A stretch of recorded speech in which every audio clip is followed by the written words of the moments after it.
앞서가며 길을 만드시네. 오직 내 갈망 영원히 주 찬양. 내 맘에 힘이 되신 주, 영원한 빛이 되신 주, 내 모든 호흡이 주의 행하신 찬양해. 주는 위대한 통치이자 내 모든 것 주께 순복해. 내 삶을 주의 불로. 우리 이 시간 다시 처음부터 고백할까요? 내 마음 다해, 내 마음 다해 주 이름 찬양해. 주 이름 찬양해. 주 사랑 기뻐, 주 사랑 기뻐. 말로 다 못하네. 주 앞서가며 길을 만드시네. 오직 내 갈망 영원히 주 찬양. 내 맘에 힘이 되신 주, 영원한 빛이 되신 주, 내 모든 호흡이 주의 행하신 찬양해. 주는 위대한 통치이자 내 모든 것 주께 순복해. 우리 이 시간 다시 처음부터 고백합시다. 우리의 온 마음 다해,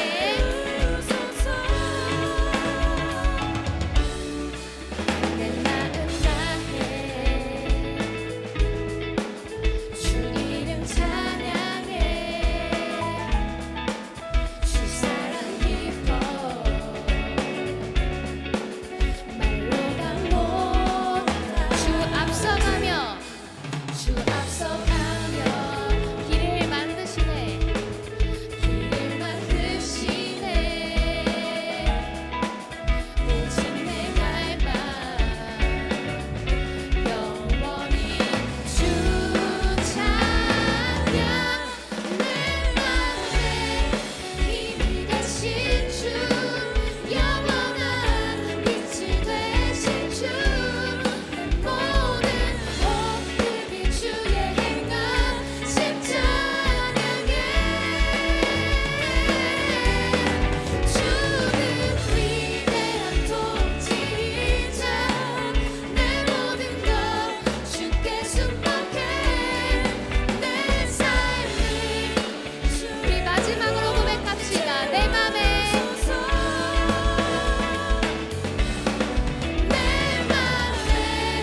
힘이 되신 주, 영원한 빛이 되신 주, 내 모든 호흡이 주의 행하신 찬양해. 주는 위대한 통치이자 내 모든 것 주께 순복해. 내 삶을 주의 불로 채우소서.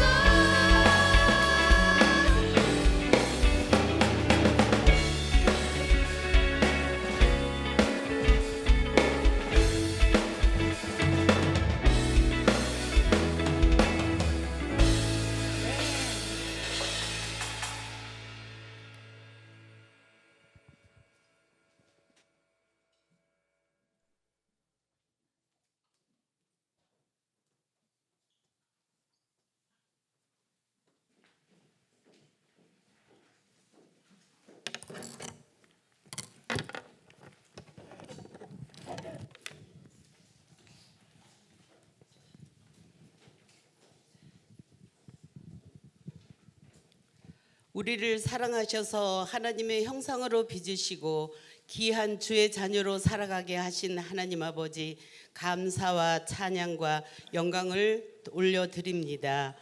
내가 사는 것 같아도 모든 것이 아버지의 은혜로 살아가는 것을 알게 하심도 또한 감사를 드립니다. 일주일에 하루를 구별하여 지키는 날은 나를 도와 온전히 주님께 헌신하는 귀하고 보배로운 날로 허락하여 주시옵소서. 세상을 살다 보면 예상치 못한 역경을 만납니다. 시련의 곤경에 거센 일에 있다 할지라도 뿌리 깊은 나무를 생각해 보면 땅 속에 깊이 뿌리 내린 나무로 흔들림 없이 거뜬히 견디고 버틴다고 생각합니다. 주님, 우리를 향한 우리의 신앙이 뿌리 깊은 나무처럼 흔들리지 않게 도와주시옵소서. 인내로 견디며 하늘 소망을 품는 믿음을 소망하게 하시옵소서. 국률이 또한 여겨 주시옵소서. 예일교회를 사랑하시는 하나님 아버지, 먼저 하버루타를 4주를 통하여서 귀한 말씀 주신 김병주 목사님께 감사를 드립니다. 묻고 질문하고 답하는 것이 은혜였습니다. 또한 감사를 드립니다. 성경의 말씀으로 우리에게 주실 담임 목사님께 성령 충만하셔서 영육간에 귀하고 복된 말씀으로 전할 수 있게 도와주시옵소서. 감사를 드리며 예수님 이름으로 기도드렸습니다. 아멘.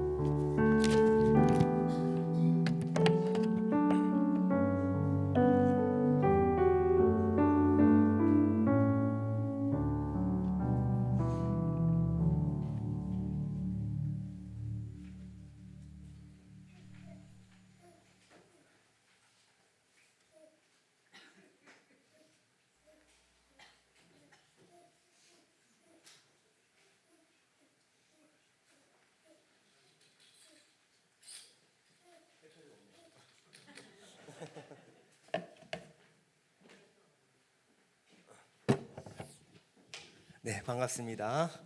옆 사람하고 인사하겠습니다. 사랑합니다. 존경합니다. 잘 오셨습니다. 오늘은 특별히 우리 홍석호 집사님 아버지 우리 홍윤기 성도님 오셨습니다. 잘 오셨습니다. 반갑습니다. 인상이 참 좋으십니다.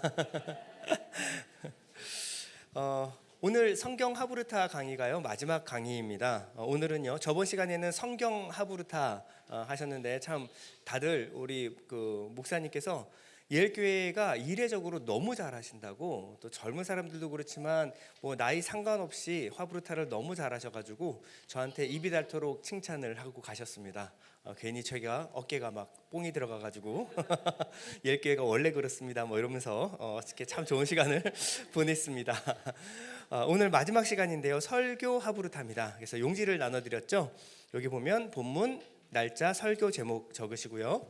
그리고 내용 요약 여러분들 교재 다 갖고 계시죠?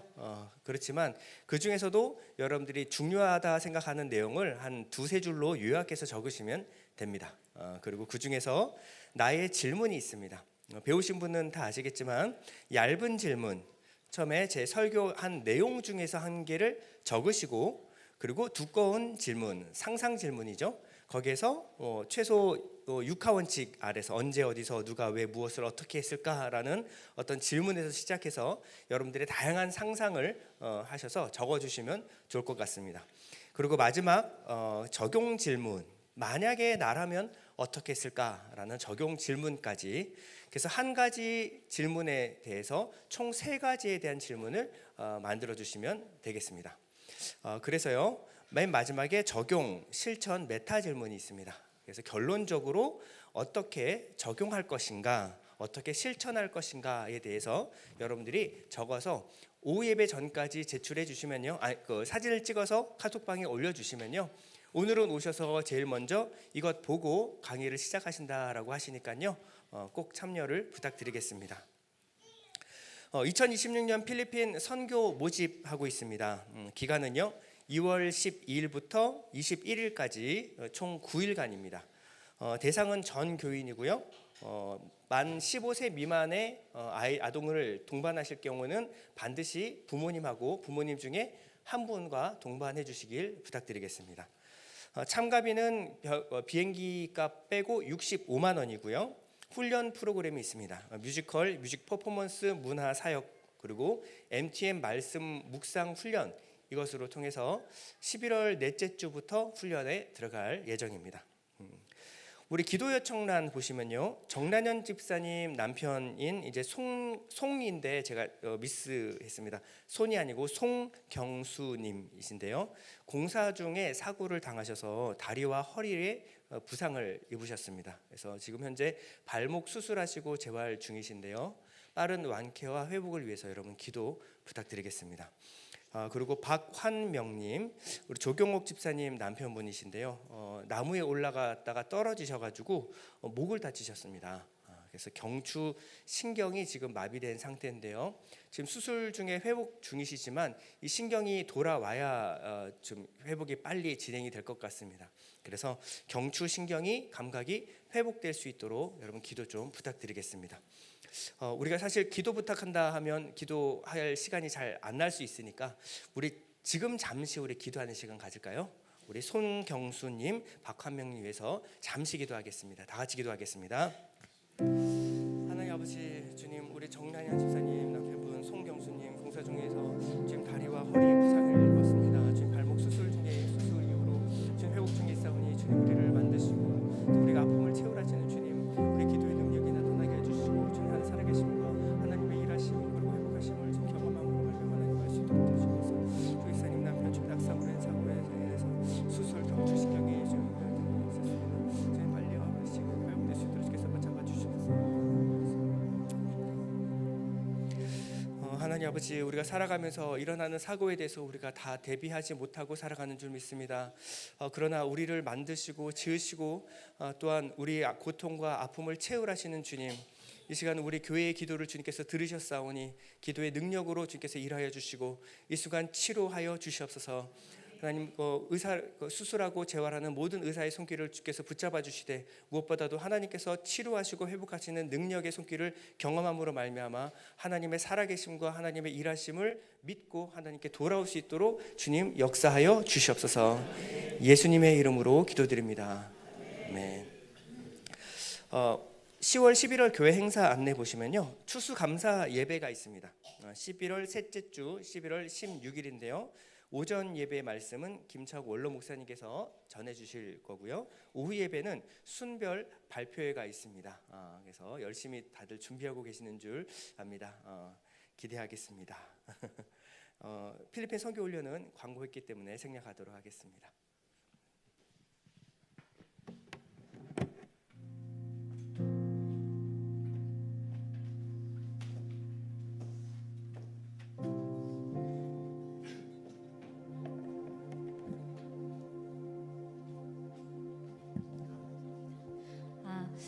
이 시간에 하나님을 영광을 높여드리기 원하는데요. 저번에 주님의 영광 나타나셨네라는 찬양을 했을 때 제가 점프 이렇게 하면은 우리 예일프레제가 콩콩콩콩 이렇게 뛰었단 말이죠. 근데 앉아 계시는 분들은 이렇게 콩콩콩 뛸 수가 없잖아요. 그러면은 몸을 이렇게 한다든지 이렇게 해준다든지 이렇게 뭔가 하나님께 영광 올려드릴 수 있는, 아니면 박수라든지 그렇게 해서 함께 하나님의 영광 올릴 수 있는 기쁨으로 찬양하길 원합니다. 그렇게 하실 수 있으시죠? 찬양 올려드리겠습니다.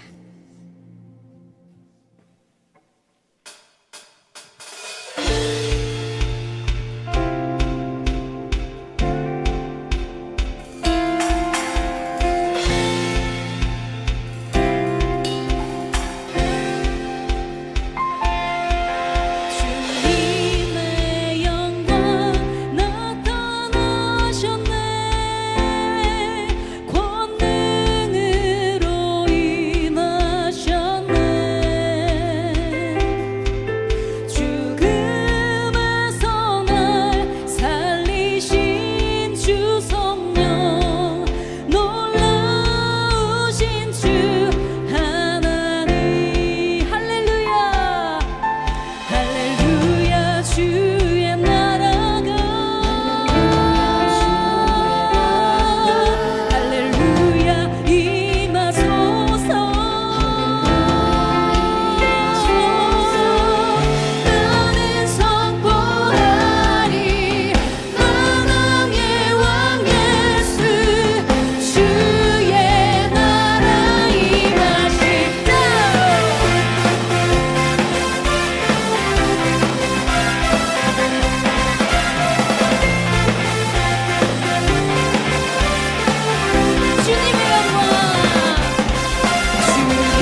우리의 믿음이 있다면 그 길을 걸어갈 수 있으리라고 믿습니다. 그래서 이 시간에 함께 이 찬양 박수로 찬양드립니다.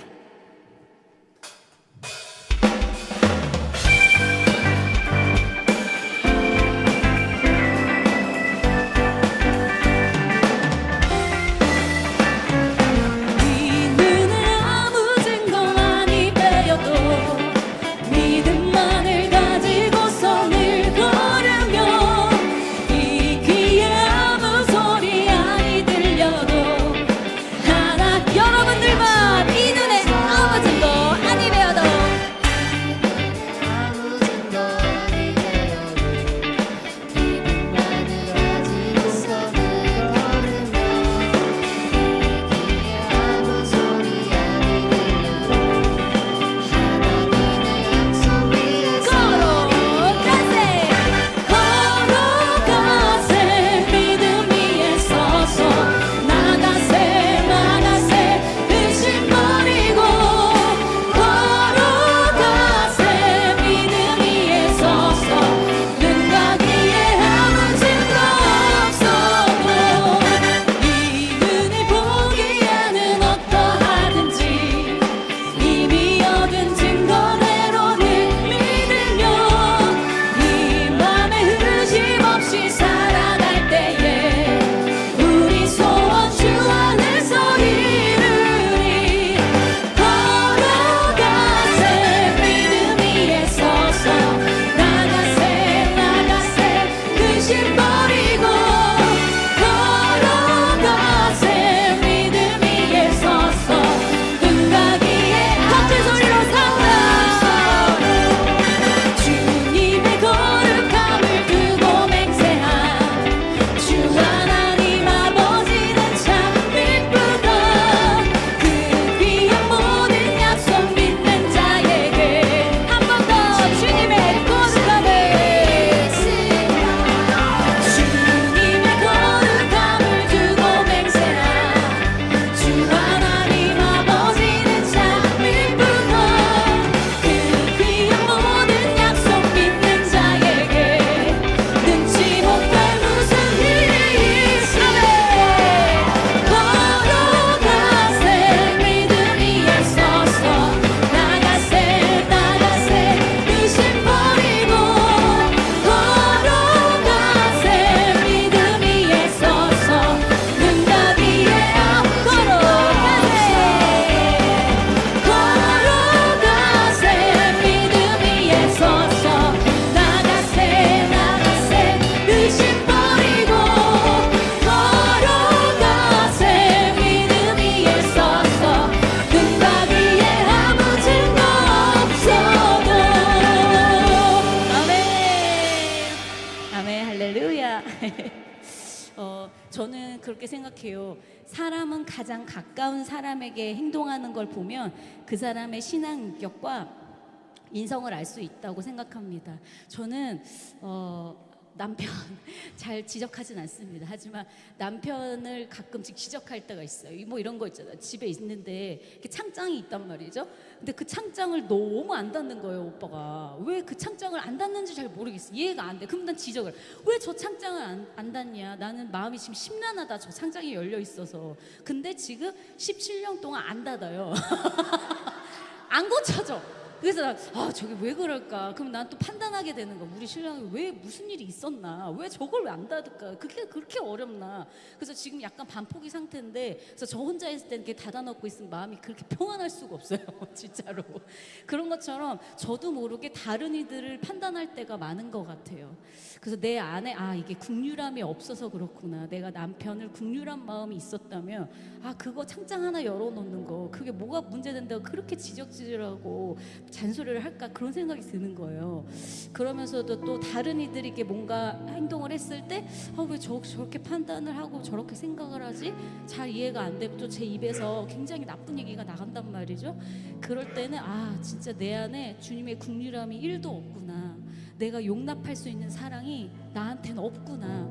그럼 이 죄를 내가 진짜 어떻게 하면 좋지? 이 못된 나를 진짜 어떻게 하면 좋지? 그러면서 제가 굉장히 괴로울 때가 있습니다. 예수님 아니면 나는 정말 소망이 없는 죄인이구나 그런 생각을 합니다. 나 같은 것을 받아주시고 참아주시는 주님이 정말 대단하신 것 같아요. 주님의 놀라운 긍휼의 은혜를 이 시간에 우리 모두에게 내려주시기를, 그 긍휼함을 품고 다른 이들에게 우리가 친절하게 대할 수 있기를, 우리 모두를 긍휼히 여겨주시기를 이 찬양으로 올려드렸으면 좋겠습니다. 함께 찬양 드립시다.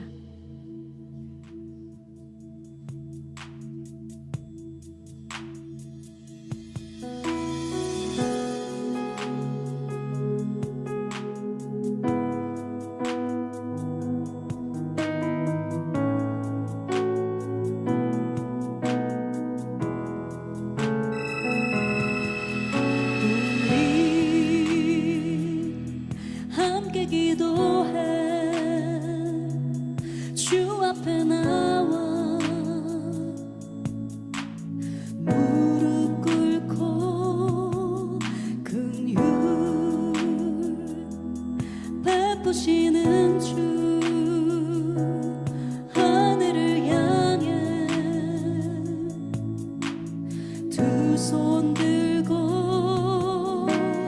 하는 문이 열리고 은혜의 빗줄기 이 땅 가득 내리도록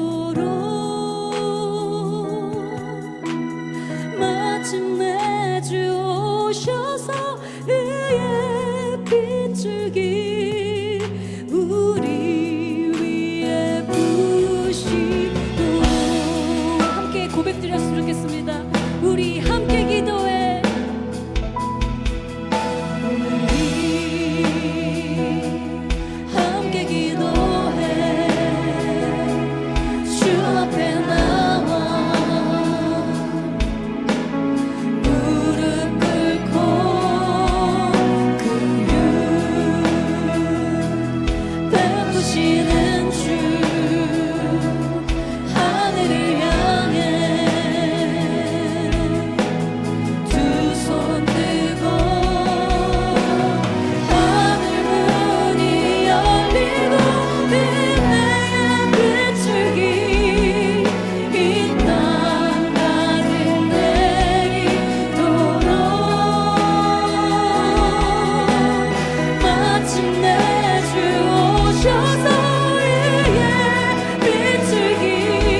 빗줄기 우리 위에 부시도록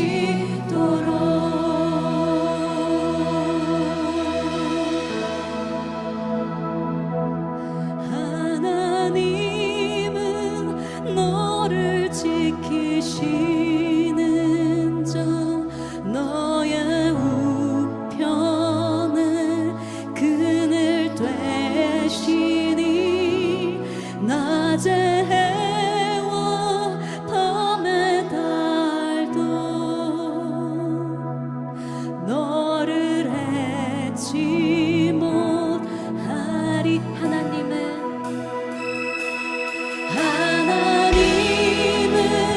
너를 지키시는 자 너의 환난을 면케하시니 그가 너를 지키시리라. 너의 출입을 지키시 눈을 들어 선을 보아라. 눈을 들어 산을 보아라. 너의 도움 어디서 오나. 천지지으신 너를 만드신 여호와께로다. 하나님은 너를 지키시는 자 하나님은 너를 지키시는 자 너의 우편에 그늘 되시니 낮에 해와 밤에 달도 너를 해. 여러분들만 고백드리십시다. 하나님은 나를 지키시는 자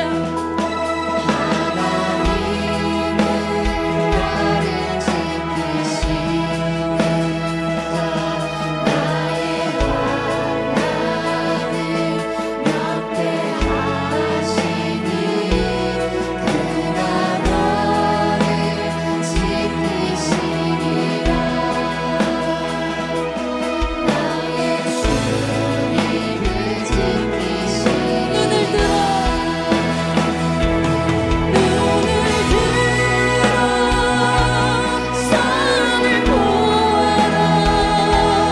너의 도움 어디서 오나.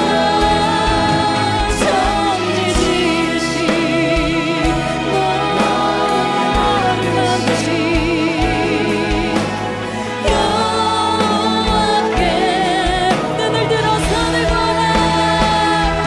눈을 들어 산을 보아라. 너의 도움 어디서 오나. 천지지으신 너를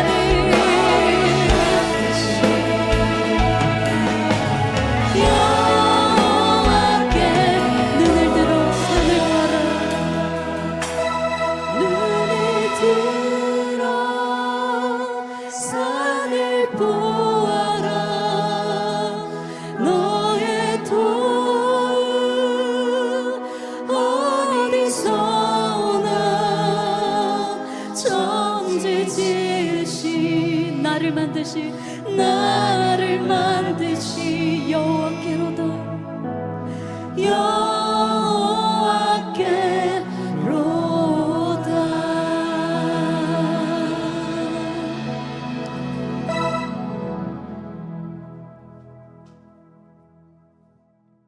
우리가 신앙생활을 하면서 가장 많이 듣게 되는 단어가 있다면요, 믿음일 것입니다. 우리는 교회 안에 오면 믿음이라는 말을 아주 자주, 아주 당연하게 사용하고 있습니다.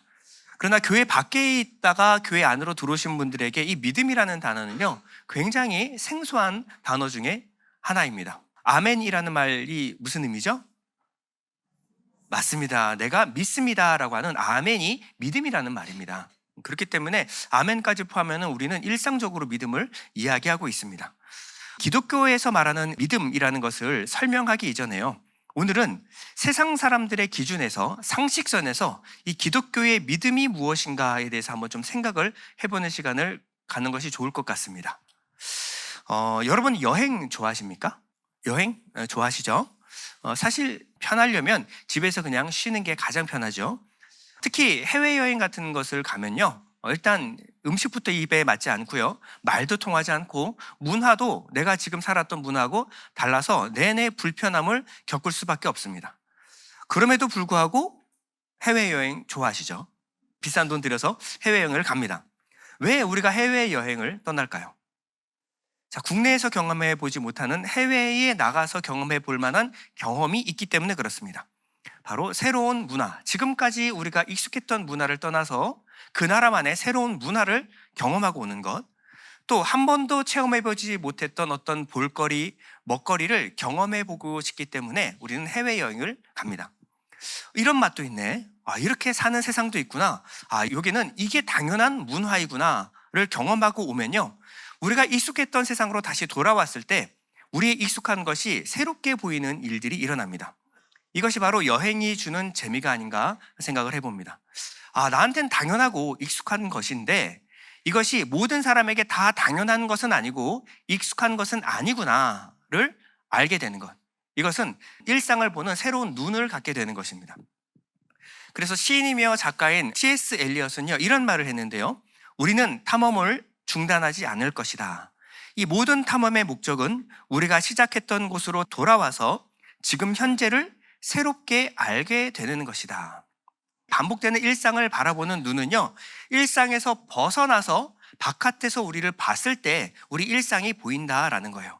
이 탐험, 여행이 주는 즐거움, 이 유익은 바로 이것이다 라고 우리가 생각할 수 있겠죠. 예를 들어서 물이 무엇인지 알고 싶다면 물고기에게 물어보지 마라 라는 말이 있습니다. 물고기가 물이 무엇인지를 알 수 없다라는 거예요. 물고기는 물에서 태어나서 물 속에서만 자랍니다. 그러니까 물은 당연하고 익숙한 거예요. 그렇기 때문에 물고기는 단 한 번도 물에 대해서 별로 고민하고 살아가지 않습니다. 물이 있는 것이 당연한 거예요. 우리도 마찬가지입니다. 우리가 살아가고 있는 이 문화라고 하는 것은요, 그리고 시대의 정신, 그 보편적인 가치관이라고 하는 것은 이 물과 같은 것입니다. 그래서 그것이 진짜 그러한가 생각할 겨를도 없이 우리는 당연하게 일상을 살아가고 있습니다. 그렇기 때문에 우리 문화권 안에서 태어나서 자란 사람들에게 우리 문화의 특징이 무엇이냐라고 물어보면 알 수가 없다는 거예요. 그건 모두 당연한 것이기 때문에. 근데 여행을 갔다 오면요, 지금껏 당연하다고 생각했던 것에서 벗어나서 새로운 경험을 하게 됩니다. 그러면 당연하다는 것들에 대해서 질문을 던져보게 되겠죠. 이것이 당연한 것인가? 이렇게 당연하게 받아들여도 되는 것인가?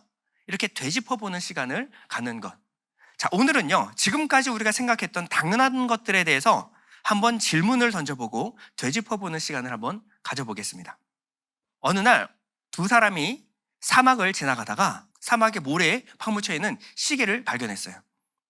그때 시계를 보고 한 사람이 설명을 합니다. 이 시계는 모래 바닥에 있던 모래 성분들이 오랜 시간 우연히 결합해서 이 시계가 오늘날 만들어지게 된 거야. 너는 그 장면을 지금 보고 있는 것이지.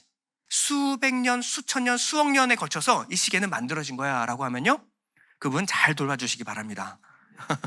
그분은요, 상식적인 생각을 하고 있지 않은 거예요. 잘 돌봐드려야 됩니다. 그분은 이 시계가 자연적으로 만들어질 수 없다는 것을 모르고 있는 거예요. 자, 시계는요, 어떻게 만들어진 것일까요? 시계는 어떠한 지성을 가진 사람이 특수한 목적을 가지고 설계되었다. 이게 당연한 상식입니다.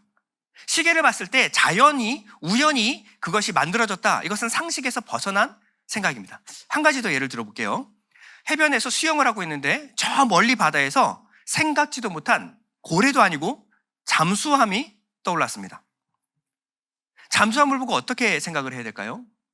만약에 저 많은 사람 중에 한 사람이 이런 얘기를 합니다. 바닷속의 심해에는 철과 아연 등의 물질이 있는데 그것이 수백 년, 수천 년, 아니 수만 년에 걸쳐서 우연과 우연을 거쳐서 잠수함이 돼서 지금 우리 눈앞에 나타나게 된 거야. 그럼 어떻게 해야 된다고요? 예, 잘 돌봐주시기 바랍니다. 도대체 너한테 무슨 일이 있었던 거니? 많이 힘들었구나. 이렇게 여러분들이 잘 돌봐주셔야 됩니다. 이 사람은요, 지금 상식에서 벗어난 생각을 하고 있는 겁니다. 여러분, 잠수함은요, 자연적으로 우연히 만들어질 수 있는 것이 아닙니다. 잠수함은 어떻게 만들어지죠?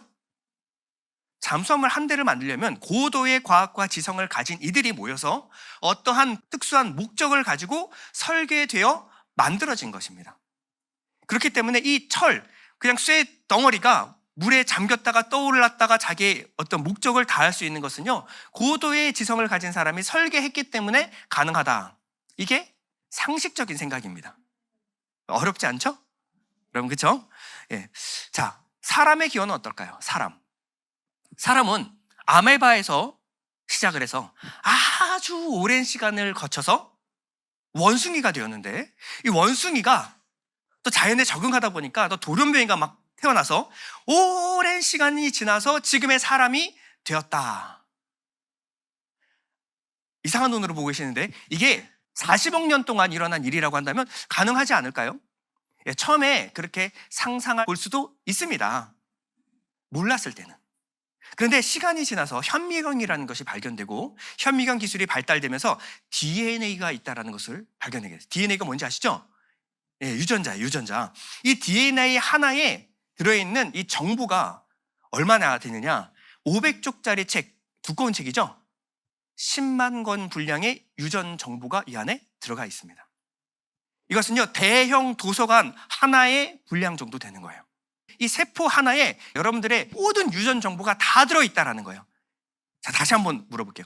아메바가 우연을 거쳐서 이 단세포가 오랜 생활 동안 진화하다 보면 원숭이가 되고 원숭이가 진화해서 사람이 되었다. 그 사람의 유전자에 10만 권짜리 이 유전 정보가 들어갈 수도 있는 거지 라고 하면요, 잘 돌봐주시기 바랍니다. 지금 이거는 현대 과학 기술로도 지금 불가능한 거예요. 실현이 불가능한 기술입니다. 그러면 이 진화를 믿는 것, 당연하다고 우리가 믿어드렸는데, 이 사람을 봤을 때 고도의 지성을 가진 어떤 존재에 의해서 사람은 설계되고 창조된 것이다. 여러분, 이렇게 한번 생각해 볼 만하지 않겠습니까? 우리는 모든 것을 너무 당연하게 믿고 있고요, 우리 믿음이 진짜 사실인지 의심해보지도 않고 그것을 믿고 있습니다. 우리가 믿고 바라보고 있는 이 세계관이 진짜 그러한가를 한 번 정도는 의심해 볼 만합니다. 시간이 지난 사람들은 현미경만이 아니라 우주를 관측하게 됐어요. 우주는 어떻게 시작된 것일까? 이 광활한 우주가 어떻게 시작된 것일까를 생각하기 시작했어요. 우리가 실험하고 관찰할 수 없으니 상상할 수밖에요. 그런데 이 우주가 점점 팽창하고 있다라는 설이 나와서, 옛날에는 우주는 어떻게 되는가? 어떠한 힘에 의해서 뻥 하고 터져서 이렇게 우주가 창조되었다. 이렇게 어떤 사람이 상상을 했어요. 여러분, 뻥튀기 아시죠? 뻥튀기에서 앞쪽에서 빵 하고 튀겨나가면 이게 어떻게 튀겨나가죠? 어떤 질서를 가지고? 질서가 없죠. 마구잡이로 그냥 튀겨나갑니다. 이렇게 뻥 하고 터져서 흩어졌던 게 별이 된 겁니다. 일리가 있나요? 네. 근데 시간이 지나서 우주를 연구하면 연구할수록 별과 별 사이의 이 간극이 굉장히 정교하게 이루어졌다. 굉장히 질서정연하다라는 것을 알게 되었어요. 이 태양과 지구 사이의 간극이 조금이라도 가까워지거나 멀어지게 되면요, 얼어 죽거나 불타 죽습니다. 별과 별의 간극이 미세 조정이 되지 않으면 생명이 탄생할 수 없다라는 것을 알게 됐어요. 그렇다면 처음에 우주는 뻥튀기처럼 뻥 하고 서져가지고 우연히 흩어져서 지금 우주가 만들어진 거야, 몰랐을 때는 그렇게 생각할 수 있지 모르지만, 이것을 알게 된 이상 우리는 이 우주라고 하는 것은 어쩌면 어떤 존재에 의해서 설계되고 지금 유지되고 있는 것은 아닐까, 한 번 정도는 생각해 볼 수 있지 않을까요? 어떤 분은 이렇게 반문할 수 있습니다. 아니 이래도 저래도 모르겠다 그러면 신이 창조한 거야, 그러면 그만입니까? 너무 무책임한 거 아닙니까? 아니 과학적인 어떤 근거도 없이 신이 만들었다, 그러면 더 이상 생각을 멈춰도 되는 거 아니에요? 도대체 신이 뭔데? 신은 뭔데? 여러분, 신이 누구죠? 신이 뭐죠? 여러분, 만약에 이 신이 세상 천지 만물을 지은 창조주라고 한다면 우리 세포 하나에 이 10만 권짜리 유전 정보를 심어놓은 분이 바로 신이라고 한다면 우리가 신을 설명하고 이해하는 것이 가능할까요? 신이 우주 만물의 모든 질서를 창조하신 분, 우리가 믿는 신이 그 신인데 그분이 하나님이라고 한다면 우리가 하나님을 설명하는 것이 정말 가능한 걸까요? 여러분, 개미한테 사람을 이해시킬 수 있을까요? 아무리 설명한다라고 한다. 그들이 막 더듬이 뭐 이런 걸 해가지고 막 다리를 해가지고 온갖 손짓 발짓 다 해가지고 설명하면 개미가 사람을 이해할 수 있어요? 이해할 수 없죠. 개미가 사람에 대해서 설명하는 것이 사실일까요? 만약에 그렇다면 우리의 상상력으로 만들어낸 신이지 성경에 나오는 진짜 그 신은 아닐 겁니다. 우리의 지성으로는 신을 설명할 수도 이해할 수도 없는 것이 당연한 거예요. 그런데 만약 그 신이 인간의 수준으로 내려와서 인간이 이해할 수 있는 수준의 언어와 지식으로 우리가 이해할 수 있는 데까지만, 하나님을 다 이해할 수는 없죠. 그런데 우리가 이해할 수 있는 데까지만, 그리고 우리가 반드시 알아야 하는 것까지만 알려준다라고 한다면 우리는 거기까지는 신을 이해할 수 있지 않을까요? 신이 자신을 드러내어 설명해 준 것, 이것을 뭐라 그러냐면 계시라고 합니다. 계시는 하나님이 자신을 드러내신 사건이에요.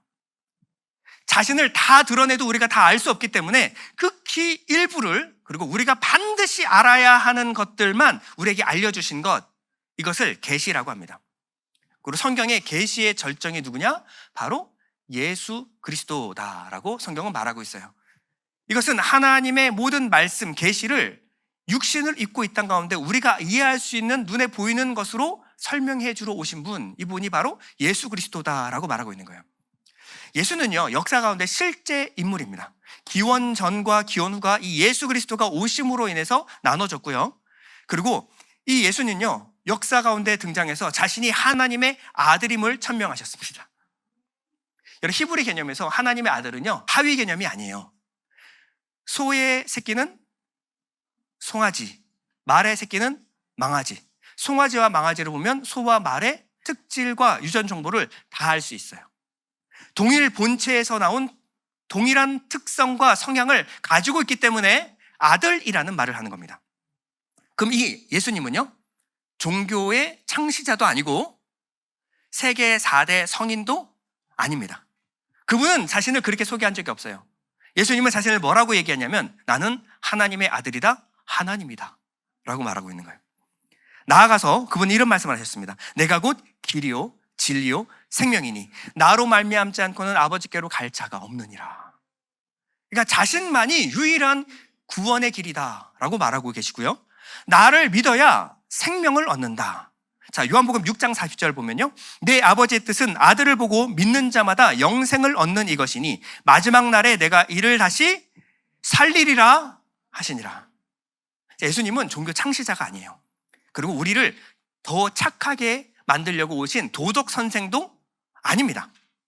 그분은 하나님이시고 우리에게 생명, 그냥 생명 아니고 영생, 즉 신적 생명을 우리에게 주러 오신 분이다 라고 자신을 소개하고 있는 거예요.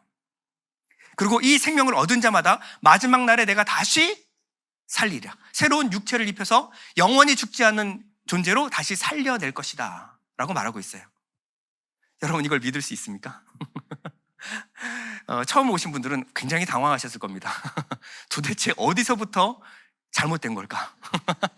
도대체 저 목사가 하려고 하는 얘기가 도대체 뭘까? 이분은 자신이 진짜 하나님이든지 아니면 미친 사람입니다. 미치광이에요. 여러분, 계룡산에 가보면 자기가 예수 그리스도다라고 말한 사람들이 꽤 많이 있습니다. 그럼 그런 분들 찾아가서 와, 예수님 오셨군요 하시는 분 아무도 안 계시죠? 네. 처음에 우리가 드는 생각은 미쳤구나, 이 사람 미쳤네, 제정신이 아니네. 이게 당연한 상식이에요. 예수님 오셨을 때 사람들이 그래야 했습니다. 네가 무슨 하나님, 야, 말이 되는 소리를 해라. 네가 하나님이야? 너를 믿으면 영생을 얻는다고? 야, 이걸 우리 보고 믿으라고? 그래서 예수님을 십자가에 죽인 겁니다. 근데 예수님은 자신이 하나님의 아들이심과 그리고 우리에게 생명을 주시는 분이심을 어떻게 증명하느냐? 자신이 죽고 3일 만에 다시 부활하심으로 자신이 메시아임을, 하나님의 아들이심과 우리에게 생명을 주러 오신 분이심을 내가 직접 증명해 보이겠다. 내가 너에게 전한 모든 말이 진리, 참임을 내가 증명하겠다라고 말씀하셨어요. 그리고 그분은 십자가에 진짜 죽으셨고 정확하게 예언대로 사흘 만에 다시 살아나셨습니다. 자, 그러면 이제 마음속에 또 하다시 뭔가 고구마가 10개가 올라옵니다. 아이고, 목사님 수고하십니다. 그거는 기독교인들이 믿고 있는 신화나 전설에 불과한 얘기 아닙니까? 아니, 동정녀의 몸에서 어떻게 사람이 태어나고 사람이 죽었다가 3일 만에 어떻게 다시 살아, 그걸 어떻게 믿을 수가 있습니까? 기독교인들이 만들어낸 신화나 전설 속에 나오는 이야기 아닙니까? 사람들은 종교를 뭐라 그러냐면, 종교의 창시자가 죽은 후대에 그를 추종하던 세력들이요, 그 이야기에 살을 붙이고 만들어진 것이 바로 신화고 종교다라고 말하고 있어요. 그럴듯한 얘기입니다. 맞습니다. 예를 들어 단군 할아버지가 하늘에서 내려왔다라고 하는데, 우리가 여러분 증명할 방법이 있습니까? 우리 할아버지 그 증조 할아버지, 고조 할아버지가 봤다는데, 설화 속에 그렇게 봤다는데, 그럼 어떻게 해요? 믿어야지. 뭐 싸울 거 아니면 믿어야 되지 않겠습니까? 그 사람의 정신 건강을 위해서도 그런가 보지 하고 넘어가면 그만이에요. 왜? 증명할 방법이 없으니까요.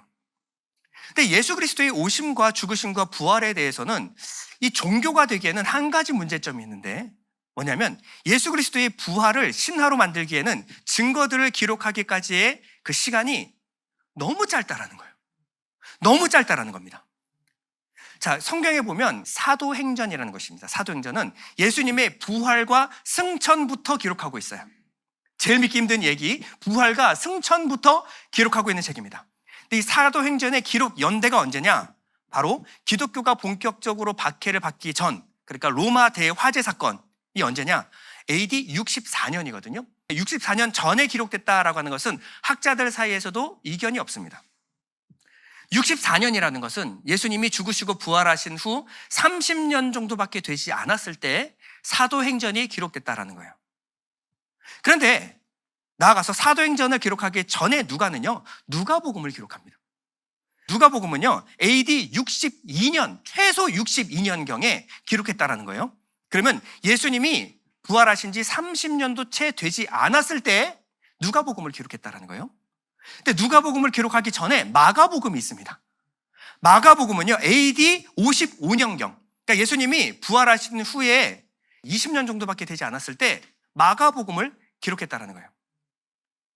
여러분, 사람이 20년 정도밖에 되지 않았는데 전설과 신화를 만들어낼 수 있을까요? 없을까요? 이런 생각 안 해보셨죠? 이런 거 안 해보셨죠? 전혀 신기하지 않죠? 예. 자, 그 당시에는 대부분의 사람들이 그 현장에 살아 있습니다. 거기에 신화나 전설을 만들기에는 20년은 턱없이 부족한 기간입니다. 예를 한번 들어볼게요. 예전에 한때 엄청나게 유행했던 드라마가 하나 있는데, 응답하라 1988 아시는 분 계시죠? 응답하라 1988. 이것은 시청자에게 엄청난 인기를 끌었습니다. 자, 이 드라마가 왜 그렇게 인기를 끌었는가? 그 비결 중에 하나가 무엇이냐? 바로 지금으로부터 30년 전에 유머와 노래, 일상에 관한 것들을 정확하게 복원해냈기 때문에 많은 분들이 그것을 보고 공감했다라는 거예요. 그치, 그때는 연탄 발로 차고 다녔어. 그때는 골로를 뗐지. 그때 88 올림픽이 열렸고 호돌이가 마스코트였어. 당시 1988년 골목 풍경까지 정확하게 재현을 해냈어요.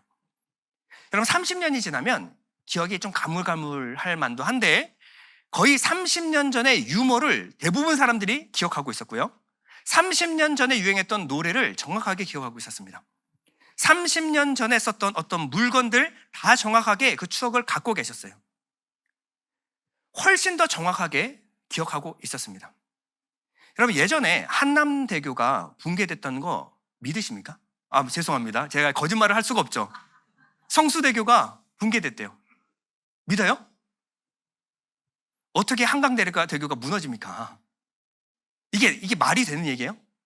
더 말이 안 되는 얘기 해줄까요? 그러고 얼마 안 있어서 삼풍백화점이 붕괴가 됐어요. 삼풍백화점.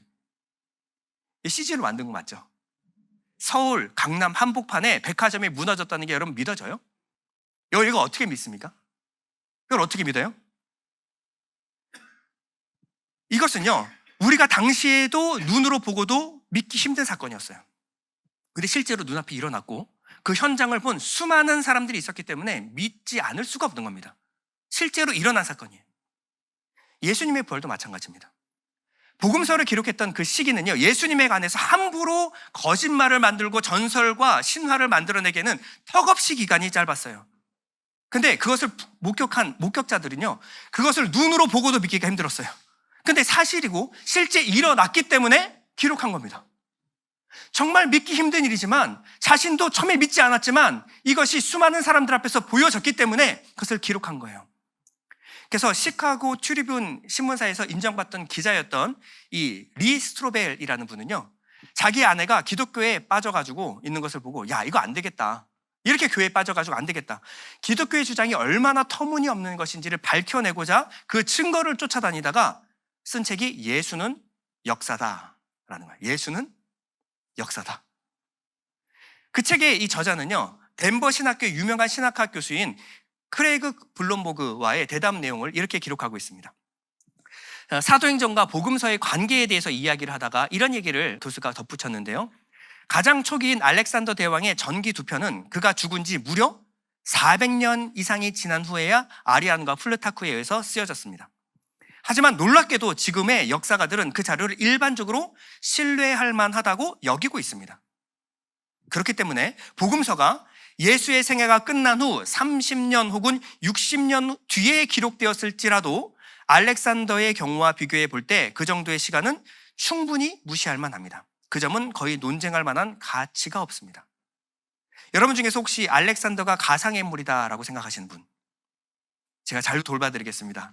네, 여러분 다 알렉산더에 대해서 배웠죠. 헬라 제국 알렉산더에 대해서. 그 사람이 역사적 인물이라는 것을 아무도 의심하는 사람은 없을 겁니다. 자, 그런데요, 이 구전 기간을 보면요, 예수님은 30년 내외에 기록됐어요.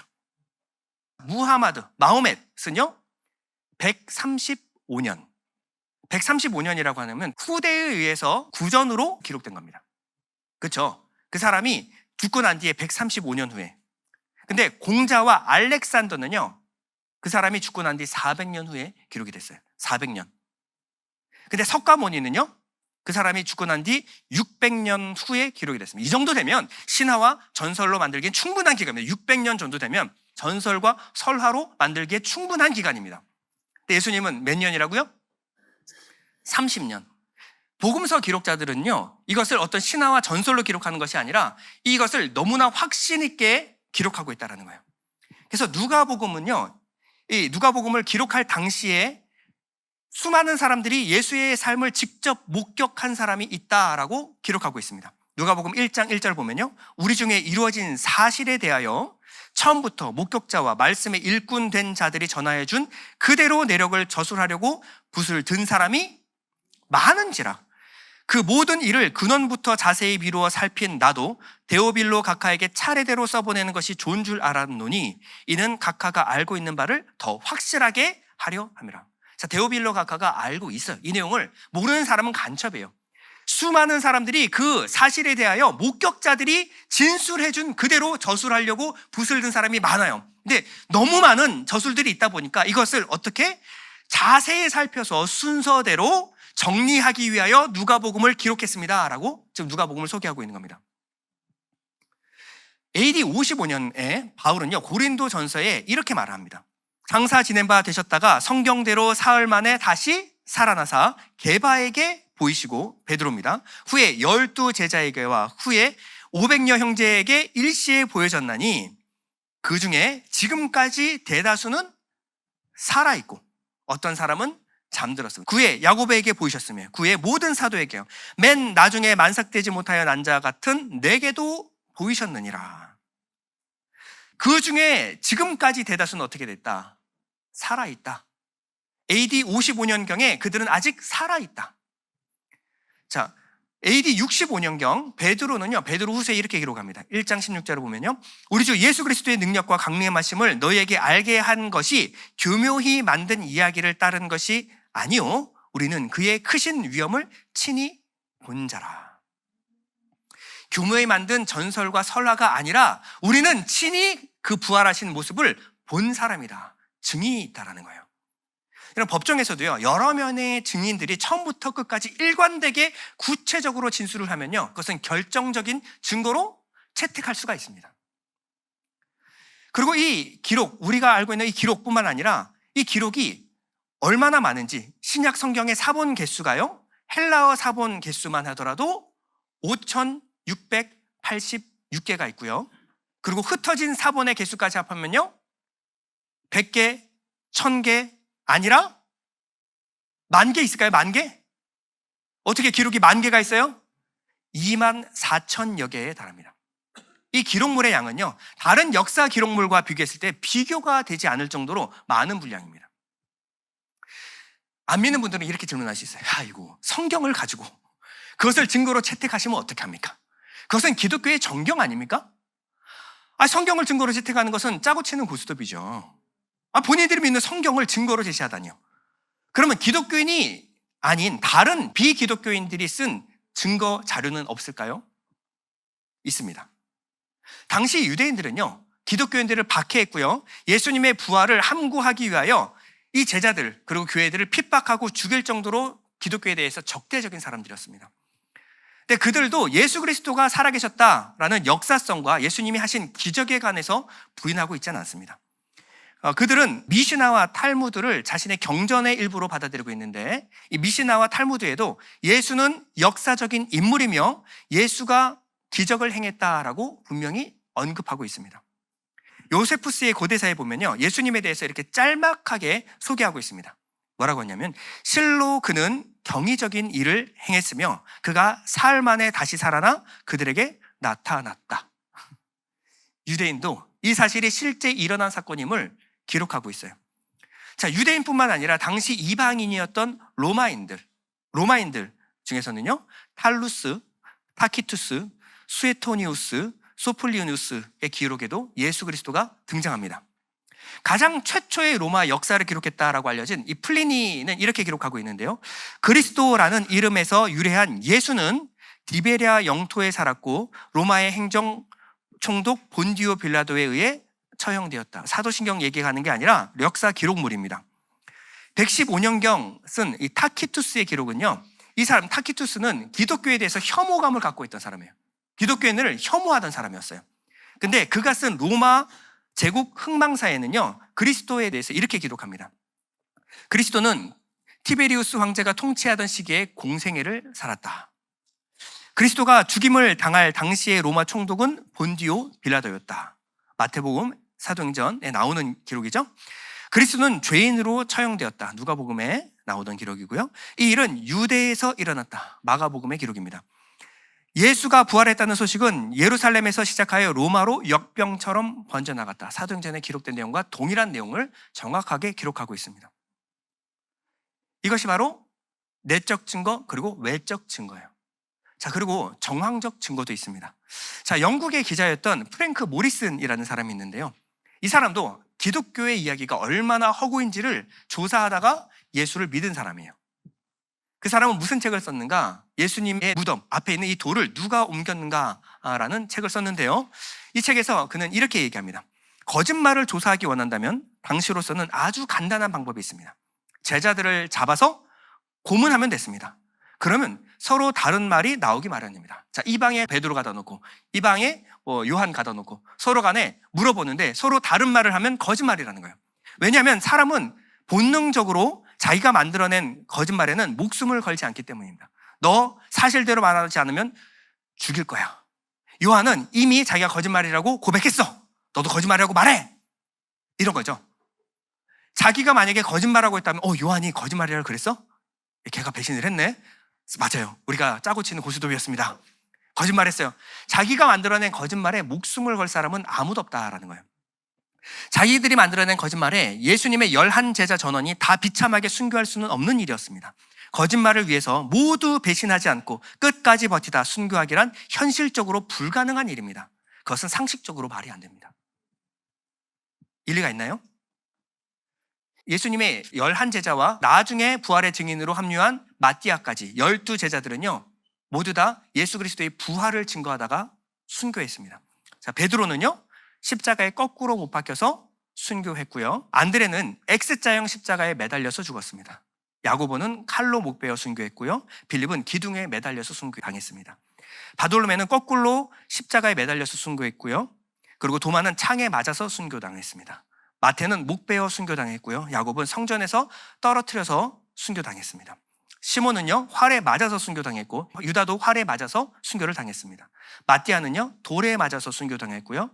이뿐만 아니라 당시에 수많은 초대 교인들이 이 예수 그리스도의 부활을 증거하다가 자신의 목숨을 잃었습니다. 가장 의심스러운 사람이 하나 있다면 바로 사도 바울입니다. 이 사람은 예수 그리스도의 제자도 아니었고 당시 교회, 예수를 따르는 제자도 아니었어요. 그는 예수 그리스도의 교회를 핍박하던 사람이었습니다. 안 믿던 사람이었어요. 그들이 거짓말한다고 생각했어요. 근데 그가 부활하신 예수님을 만나고 체험하고 난 뒤에 그는 자신의 목숨조차 조금 더 귀한 것으로 여기지 않고요, 로마에서 순교를 감행했습니다. 어떻게 그럴 수가 있죠? 한두 사람도 아니고 어떻게 그럴 수가 있죠? 이 모순을 풀 수 있는 결론은 단 하나밖에 없어요. 그들은 진짜 예수 그리스도의 부활을 목격하고 경험한 겁니다. 여러분, 이렇게 예수 그리스도가 하나님의 아들이시고 이 땅 가운데 오셔서 죽으시고 부활했다라는 사실을 믿는다는 것은 엄청난 과학적인 지식이 필요한 게 아니에요. 어떤 대단한 종교적인 신앙심이 필요한 것이 아닙니다. 그저 이성적이고 상식적으로 생각하면 얼마든지 믿을 수 있는 것이 바로 기독교의 사실입니다. 기독교의 믿음은 어디서 시작되는가? 우리가 만들어낸 허구에 대한 어떤 믿음이 아니라 객관적이고 역사적인 사실을 인정하는 것부터 기독교의 믿음은 시작이 됩니다. 그래서 철저한 무신론자였던 앤서니 플루, 나중에 유신론자가 된 영국의 철학자죠. 앤서니 플루는 이렇게 말합니다. 예수의 부활에 관한 증거는 다른 어떤 종교에서 주장하는 기적의 증거보다 월등하며 양적으로나 질적으로나 비교가 안 될 정도로 다르다. 조금만 생각해보고 조금만 조사해보면, 지금 인터넷 시대잖아요. 조금만 여러분들이 찾아보면 이 증거들, 제가 제시한 증거들은 충분히 찾을 수 있는 증거들입니다. 마지막으로 성경이 사실이다라는 것을 무엇이 증거하느냐? 성경은 하나님의 말씀이다라는 것을 스스로가 증거하고 있습니다. 디모데후서 3장 16절에 이렇게 말하고 있습니다. 모든 성경은 하나님의 감동으로 된 것으로 교훈과 책망과 바르게 함과 의로 교육하기에 유익하니 이는 하나님의 사람으로 온전하게 하며 모든 선한 일을 행할 능력을 갖추게 하려 함이라.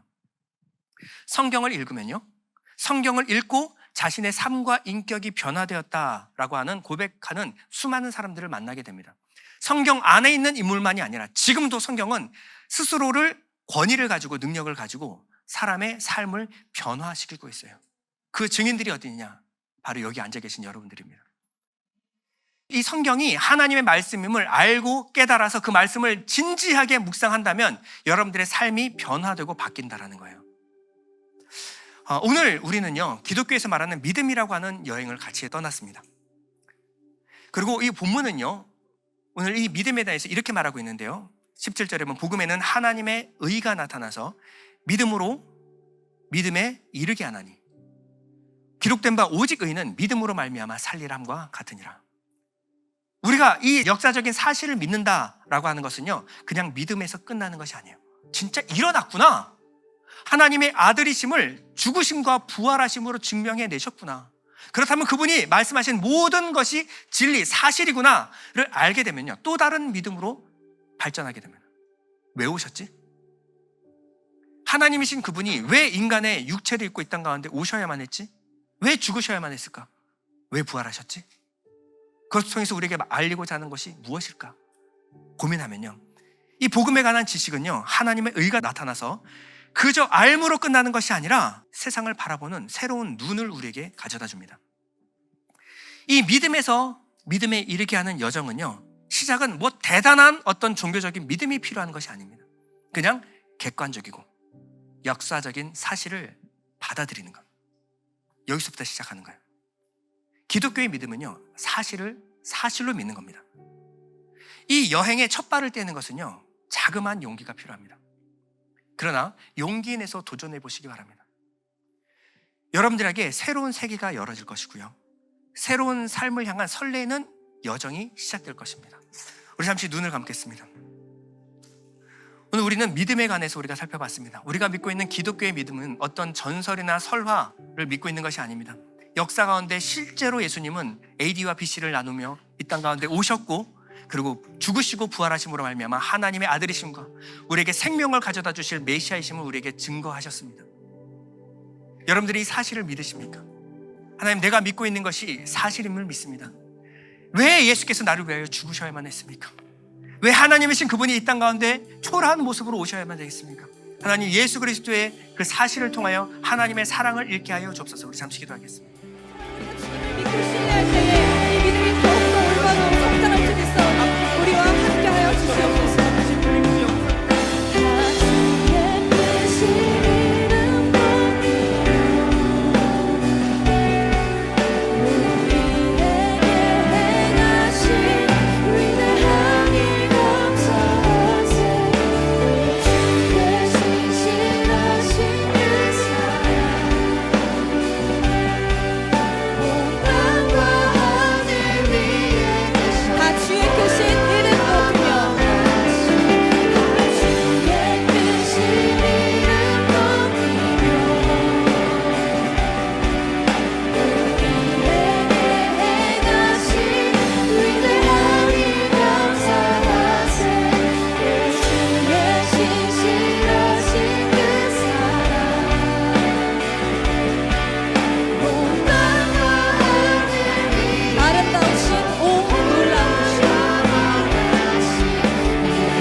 우리의 머리와 지혜로는 하나님을 다 이해할 수 없는 줄 압니다.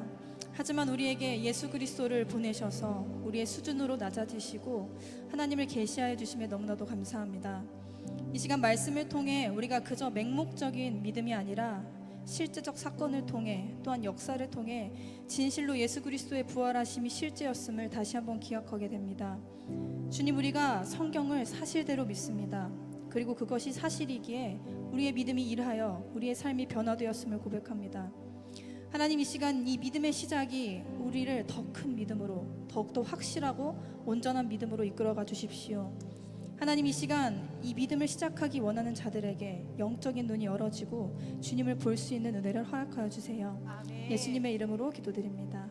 아멘. 우리 함께 봉헌 찬양하도록 하겠습니다.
말씀을 통해서 예수님이 역사적인 사건이며 우리에게 하나님의 사랑이 얼마나 큰지를 증거해 주심을 감사합니다.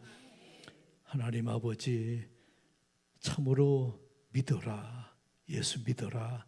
도저히 못 믿으니까 하나님이 이 땅에 사람으로 오셔서 참으로 하나님 언어로 천국을 쉽게 사람의 말로 풀어주심을 감사합니다.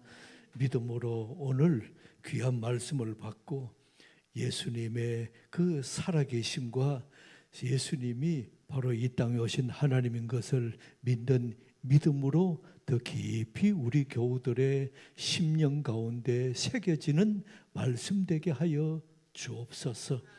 오늘 11조헌금, 감사헌금, 주일헌금, 선교헌금, 건축헌금, 또 갈대상가헌금, 구제헌금 드리는 물질마다 주께서 그 손 꼭 잡으시고 동행하시고 축복하시고 함께 하옵소서. 예수님 이름으로 기도드리옵나이다. 아멘. 축도하기 전에 제가 잠깐만 한 30초만 얘기를 할게요. 김예나 집사가 일주일에 한 번씩 이 솔캠 혼자 이렇게 강아지 한 마리 데리고 이 캠핑을 갑니다. 근데 결혼 19주년이 돼서 김주상 집사와 함께 갔어요. 가서 물었대요. 19년 살아보니까 어떠냐고. 그렇게 주상이가 좀 이렇게 말을 생각하니라고 이렇게 그러니까 예나가 물었대요. 몇 년 더 살아봐야 알겠냐고. 그래 김주상 집사 하는 말이 50년. 왜냐하면 지난주에 저하고 김점자 사모가 결혼 50주년 금혼식이었어요. 그래서 이 50년 동안 돌아보면 너무 하나님 앞에 감사하고 그리고 미안하고 또 자녀들도 이렇게 믿음으로 잘 자라줘서 너무 감사하고 그래서 오늘 여러분들에게 조용하게 뭐 교인들에게 알리지도 않았는데 오늘 마음에 이런 50년 여기까지 함께 하신 하나님의 은혜가 감사해서 꼭 이게 하나님께 영광 올려드리고 싶어서 잠깐 시간을 내서 얘기하는 겁니다. 감사합니다.